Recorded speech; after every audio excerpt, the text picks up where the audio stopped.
Celtics, Heat, Eastern Conference Finals preview part 2. Make sure you check out part 1 pinned up at top. Got a lot of comments. Where's Marcus Smart? Where's Jimmy Butler?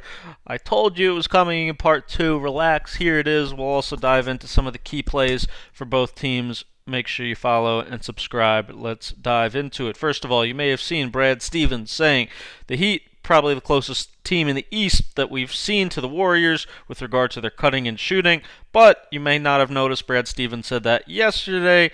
I said it on September 2nd. So the key takeaway here, obviously, Brad Stevens follows Scout with Bryan on a burner. You should too. Not on a burner, but just on Twitter at ScoutWithBryan with a Y. Go check it out for lots of good insights like that. Anyway, the main thing Brad was probably talking about, Elbow X is the main set we'll see from the Miami Heat. You'll literally see Spo make an X with his arms a bunch of times, and that is going to cue this action. Elbow X, which is always going to start usually with a big on guard, little pin down, which is usually just fluff to try to get them both open. They're going to almost always then hit the big around the elbow area, and that's when they go into split game, popularized by the Warriors, by Clay and Steph, flying off each other, playing games with each other. Usually the Warriors do it from the post-up area. The Heat will do it there some, but they'll also do it a ton from this elbow spot.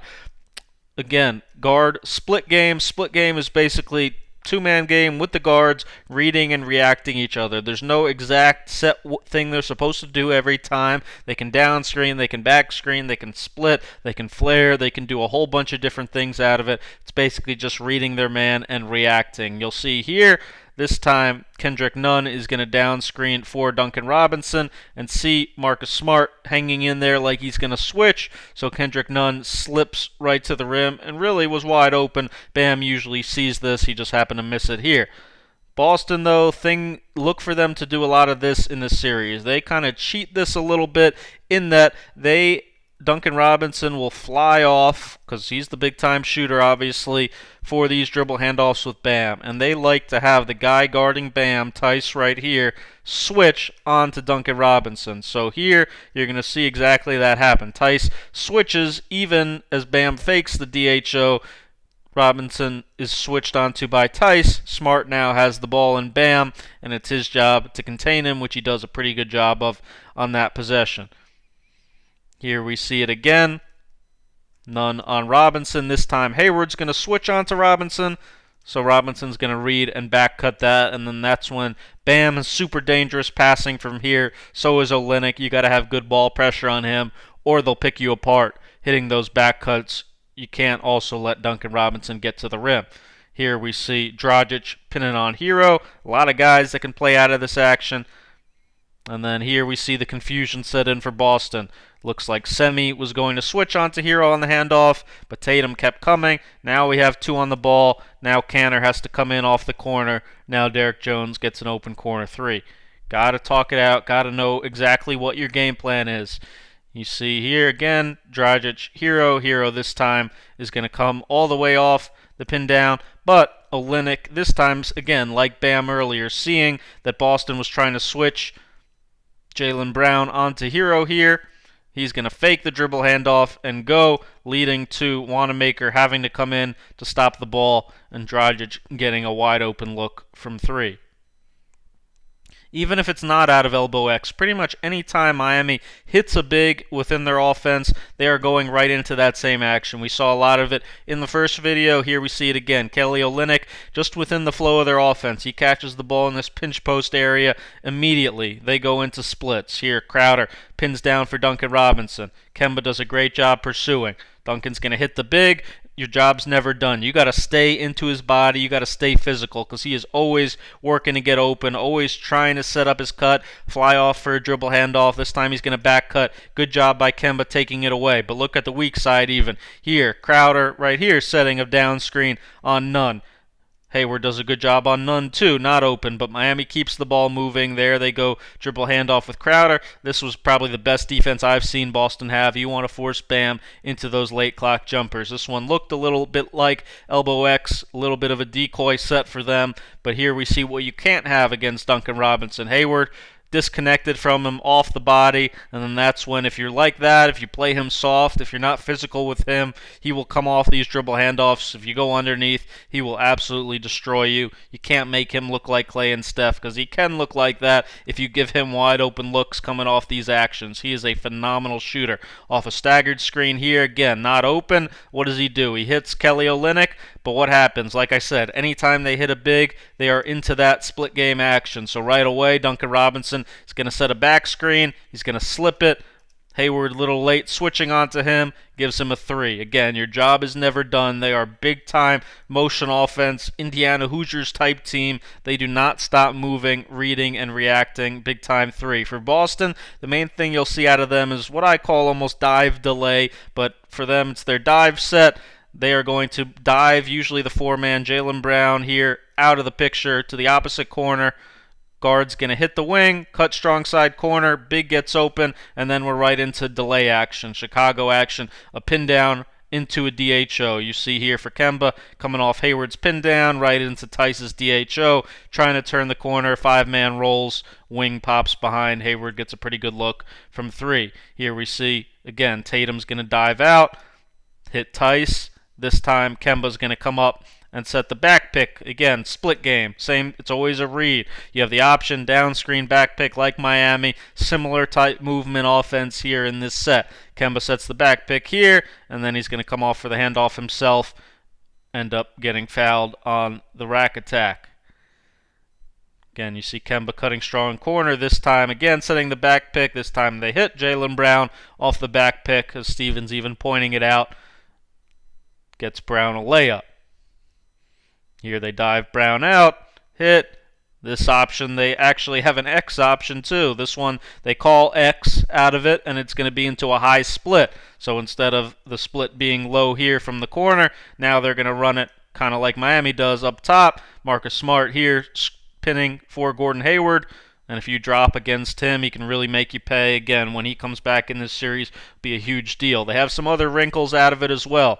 This one we're going to see Tice act like he's coming to get open again, but this time he's going to spin out and go pin down on the slot guy, Jason Tatum, who's going to be able to turn the corner and throw behind Jaylen Brown for an open three. Similar type deal this time for Brown, though. Again, coming from the slot. If he doesn't have a shot right away, go right back into a high pick and roll where he's pretty good in that mid-range area. Little different wrinkle here. This time Jaylen Brown is going to be the dive guy, as you see here. But this time he's going to stop under the rim, and Tice is going to go get him from under the rim, where again he's going to curl it and get a layup. Again, same thing here. Talked about Bam matched up occasionally with Jaylen Brown. That was how it was during the regular season. Shooting the gap on this one, and this is what leads to a Jaylen Brown three. It's a tough guard for him. They'll obviously be matched up at times, even if that's not the main matchup. Last option I'll show you out of it. This time again, Jaylen Brown's the dive guy. This time, though, he's going to stop right underneath the basket. Tice hits him for a post-up where Brown's pretty good, finding a way to elevate, get his shot off. Marcus Smart, you wanted to hear about it. What he brings, obviously, heart, tremendous grit, first team all defense for a reason, always has high hands, always a threat to take the pass, always a threat, slap the ball right out of your hands. He is absolutely relentless, one of my favorite guys in the league to watch. Here matched up with Jimmy, he's always again got high hands. You try to make a pass out of the pick and roll, there's a great chance he is stealing it, deflecting it. He is a huge energy guy and a boost for them. Here you see him. He's going to guard Goran Dragic in the corner. But Grant Williams comes over to help on Butler, so Marcus Smart's job is to cover down on Bam. He's going to do not only that, but also slap the ball off Bam's knee. Tremendous hands, always active, always anticipating. And then on top of that, he's a high IQ player too. He's a good playmaker. He's a high assist guy. He's a creative guy, very good secondary ball handler for them. And then his shot, very inconsistent over the years, but obviously he can really get going. We saw him win games against Toronto with this. We saw this game in the regular season. This was pretty much the dagger.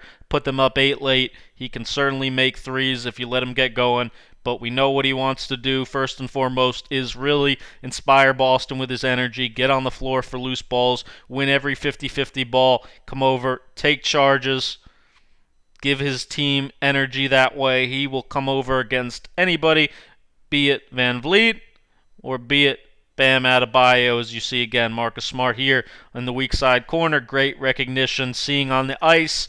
Bam having the roll, coming over, taking it right on the chest. Jimmy Butler, obviously Miami's version of that. He is their Energizer Bunny, their emotional leader, and their heart. Here we see him, elbow X type action, gets Smart switched onto him, got to stay down on his shot fake, loves to get to the free throw line that way. Obviously a bit more offensive minded than Smart. He's constantly probing, trying to get to his floater in that 5-6 foot area. He will handle on a lot of those pick and rolls. Again, his game a little unconventional, but he has a lot of different solutions to score. In addition, he'll obviously be a threat on the offensive glass, back cutting from the corner. Like Smart, also back tapping the ball from behind. Always a threat to do this. Great hands, league leaders in deflections every year. Him and Marcus, similar type games again. These two guys, super gritty, play the passing lanes, great defenders, use their defense to fuel their offense. Here, Jimmy, even though his man cuts through, if he sees a big man or somebody who shouldn't be dribbling up at top, he'll go get it. And again, he'll get a ton of offense from his defense. Miami, though, also has the benefit of a second guy who plays with a lot of heart. Goran Dragic, I also didn't really talk about in the first video, but make no mistake, he is another guy, their starting point guard, that plays with tremendous fire, tremendous passion. Great defensive stance here on Kemba, moving his feet, going the other way, shot fake, finish off the glass. High-level energy guy, will take charges, will sacrifice his body as he's done numerous times over the years. High-level pick-and-roll player, loves to go left. Obviously, it is strong hand for these floaters or lob passes up to Bam. Did I mention he's a lefty? Do not let him drive left. He's pretty good going right, too, but you absolutely cannot get beat to his strong hand. At least make him earn it in the mid-range, which he will do because he's a terrific mid-range player. You see him kind of dancing here to get his shot off, but you'd rather that than him getting all the way to the rim. Again, he can certainly make it behind the back dribble there. He'll take you down to the post a little bit. Kemba's got to try to make him go over the opposite shoulder so he can't get back to his strong left hand again. And then he's also a good fit within their motion movement offense because not only can he hit spot-up jump shots, not only can he shoot off pick and rolls, he can also shoot off these kind of dribble handoffs, pin downs, all that action. He's good shooting off of all of it. What's my prediction? Heat in 7. I think it'll be a great series. I think Miami just has a little more depth. I think Bam's a matchup problem, and I think they have, like I said, two tremendous heart guys in Drogic and Butler. Make sure you thumb up, subscribe. Should be a great series. A lot more coming all series long. Thanks for watching.